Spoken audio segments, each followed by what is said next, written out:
Stop ಮಾಡಿ ಭಯ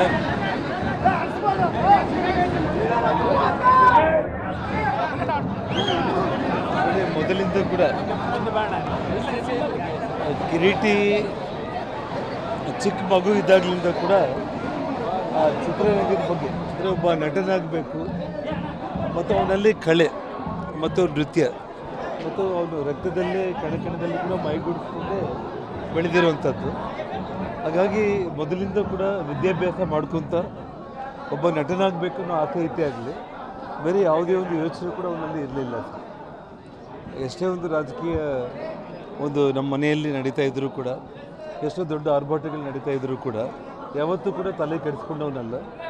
ಕೇವಲ ಚಿಕ್ಕ ಮಗು ಇದ್ದಾಗಲಿಂದ ಕೂಡ ಏನೊಂದು ಪುನೀತ್ ರಾಜ್ಕುಮಾರ್ ಮತ್ತು ಜೂನಿಯರ್ NTR ಅವರಿಬ್ಬರನ್ನೂ ಕೂಡ ನೋಡಿ ಫಾಲೋ ಮಾಡ್ಕೊತ ನಾನು ಆ ರೀತಿ ಜನರ ಪ್ರೀತಿ ಗಳಿಸಬೇಕು ಅನ್ನೋಂಥದ್ದು ಚಿಕ್ಕಂದಿನಿಂದಲೂ ಕೂಡ ಇತ್ತು. ಅದು ತಾವೆಲ್ಲ ಕೂಡ ನೋಡಿದಾಗೆ 6-7 ವರ್ಷ ಮಗು ಇದ್ದಾಗಲಿಂದ ಕೂಡ ಪುನೀತ್ ರಾಜ್ಕುಮಾರ್ ಅವರ ಸಿನಿಮಾಗೆ ಏಕ ರಾಜ ರಾಣಿ ಅನ್ನೋ ಹಾಡಿಗೆ ಡ್ಯಾನ್ಸ್ ಮಾಡಿದಾಗ ಅವರು ಅಪ್ಕೊಂಡು ಮುದ್ದಾಡಿದ್ದು.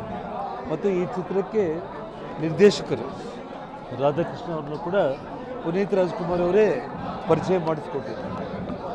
ಜನರ ಒಂದು ಪ್ರೀತಿ ಅಭಿಮಾನ ಒಬ್ಬ ನಟನಾಗಿ ಶಾಶ್ವತವಾಗಿ ನೆಲೆಯೂರಬೇಕು ಅನ್ನೋ ಒಂದು ಆಸೆಗೆ ಎಲ್ಲ ಮಾಧ್ಯಮ ಸ್ನೇಹಿತರು, ಕರ್ನಾಟಕ ರಾಜ್ಯದ ಜನತೆ ಆಶೀರ್ವಾದ ಮಾಡಿದ್ರೆ ಒಂದು ತಂದೆಯಾಗಿ ನನಗೆ ಅದೇ ದೊಡ್ಡ ಸಂತೋಷ. ಅಂದರೆ ನಾನು ನನ್ನ ಒಂದು ಮಗನ ಚಿತ್ರ ಅಂತ ಹೇಳೋದಕ್ಕಿಂತ ಕೂಡ ಸಿನಿಮಾ ಬಗ್ಗೆ ನನಗಿರೋ ನಾಲೆಜ್ ಪ್ರಕಾರ ತುಂಬ ಅದ್ಭುತವಾಗಿ ಮೂಡಿ ಬಂದಿರುವಂಥದ್ದು. ಇಡೀ ಕುಟುಂಬ ಅಂದರೆ ಎಲ್ಲರೂ ತಂದೆ ತಾಯಿ ಮಕ್ಕಳು ಎಲ್ಲ ಸೇರಿ ನೋಡುವಂಥ ಒಂದು ಅದ್ಭುತವಾದಂಥ ಚಿತ್ರ. ರವಿಚಂದ್ರನ್ ಅವರು, ಜನೇಲಿ ಅವರು, ಕಿರೀಟಿ ಅವರು ಲಾಸ್ಟ್ ಒಂದು 20 ನಿಮಿಷ ನಮಗೆ ಯಾರಿಗೂ ಕೂಡ ಫ್ಯಾಮಿಲಿಗೆ ಅವ್ನು ತೋರಿಸಲಿಲ್ಲ, ನೀವು ಆ ಫೀಲ್ ಮಿಸ್ ಆಗಬಾರ್ದು ಅಂತ. ಸೊ ನಮಗೆ ಎಲ್ಲರಿಗೂ ಕೂಡ ಕಣ್ಣಲ್ಲಿ ನೀರು ಬಂತು. ಎಮೋಷನ್ಸು ಆ ಸ್ಕ್ರೀನ್ ಮೇಲೆ ಸ್ವಲ್ಪ ಹೊತ್ತು ನನ್ನ ಮಗ ಅನ್ನೋದನ್ನು ನಾನೇ ಮರ್ತೋಗೋ ರೀತಿಯಲ್ಲಿ ಅಷ್ಟು ಇನ್ವಾಲ್ವ್ ಆಗಿಬಿಟ್ಟಿದ್ದು. ತುಂಬ ಅದ್ಭುತವಾಗಿತ್ತು.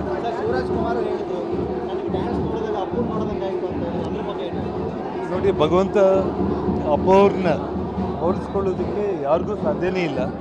ಆದರೆ ಶಿವರಾಜ್ ಕುಮಾರ್ ಅವ್ರ ಬಾಯಲ್ಲಿ ಆ ಮಾತು ಅವರು ಹೇಳಿದ್ದಾರೆ ಅಂದರೆ ಕಿರೀಟಿಗೆ ಇದು ದೊಡ್ಡ ಆಶೀರ್ವಾದ. ಮತ್ತು ಆ ರೀತಿ ನಾನು ಆಗಬೇಕು, ಜನರ ಪ್ರೀತಿ ಗಳಿಸಬೇಕು. ಯಾವುದೇ ರಾಜಕೀಯ ಯಾವುದೇ ವ್ಯವಹಾರದಲ್ಲಿ ನನಗೆ ಸಂಬಂಧ ಇಲ್ಲ, ಕೇವಲ ನಟನಾಗಿ ನಾನು ಬದುಕಬೇಕು ಅನ್ನೋ ಒಂದು ಆಸೆಗೆ ರಾಜ್ಯದ ಜನರು ಮತ್ತು ಹಿರಿಯ ಶಿವರಾಜ್ ಕುಮಾರ್ ಅಂತ ಅವ್ರ ಆಶೀರ್ವಾದ ಸಿಕ್ಕಿರೋದು ಅವ್ನ ಪುಣ್ಯ ಅಂತ ನಾನು ಭಾವಿಸ್ತೇನೆ. ಸೊ ನಾನು ಇಡೀ ಕರ್ನಾಟಕ ರಾಜ್ಯದಲ್ಲಿ ಇಬ್ಬರಿಗೂ ಸಮಾನವಾಗಿ, ಕಿರೀಟಿ ಅವರಿಗೆ ಮತ್ತು ಯುವರಾಜ್ ಕುಮಾರ್ಗೆ ಇಬ್ಬರಿಗೂ ಸಮಾನವಾದ ಥಿಯೇಟರ್ಸು ಹಂಚ್ಕೊಂಡಿರೋವಂಥದ್ದು, ಎಲ್ಲಿ ಕೂಡ ಎಫೆಕ್ಟ್ ಆಗದೇನೆ. ಹಾಗಾಗಿ ಇನ್ನೊಂದು ಖುಷಿ ವಿಚಾರ ಅಂತಂದರೆ ನಮ್ಮ ಕರ್ನಾಟಕ ಚಿತ್ರರಂಗಕ್ಕೆ ನಾಯಕ ನಟರು ಚಿಕ್ಕ ವಯಸ್ಸಲ್ಲಿ ಇರುವಂಥವ್ರು ಭಾಳ ಕಡಿಮೆ ಆಗಿದ್ದಾರೆ. ಇವತ್ತು ಕಿರೀಟಿ ಮತ್ತು ಯುವರಾಜ್ ಕುಮಾರ್ ಅವರಿಬ್ಬರು ಚಿತ್ರಗಳು ಕೂಡ ಜನರ ಆಶೀರ್ವಾದ ಪಡಿಬೇಕು. ಕರ್ನಾಟಕ ರಾಜ್ಯದಲ್ಲಿ ಅವರಂತೆ ಇನ್ನೂ ಒಂದು 2-3 ಹೀರೋಗಳು ಕೂಡ ಬರಬೇಕು. ಯಾವ ರೀತಿ ಹಿಂದೆ ರಾಜ್ಕುಮಾರ್, ವಿಷ್ಣುವರ್ಧನ್, ಅಂಬರೀಷ್, ಪ್ರಭಾಕರ್ ಅವರಾಗಿರ್ಬೋದು, ಅಂದರೆ ಸಾಕಷ್ಟು ನಾಯಕ ನಟರು ಸಿನಿಮಾಗಳು ನಾವು ನಿರಂತರವಾಗಿ ನೋಡ್ತಾ ಇದ್ದೀವಿ. ಆ ರೀತಿ ಮತ್ತೆ ನಮ್ಮ ಕನ್ನಡ ಚಿತ್ರರಂಗಕ್ಕೆ ನಾಯಕ ನಟರು ಇವರಿಬ್ಬರು ಮಾತ್ರ ಅಲ್ಲ, ಇನ್ನೂ 2-3 ಜೊತೆ ಆದರೆ ಮಾತ್ರ ನಮ್ಮ ಕನ್ನಡ ಚಿತ್ರರಂಗ ಇಡೀ ವಿಶ್ವಕ್ಕೆ ಖ್ಯಾತಿ ಆಗುತ್ತೆ.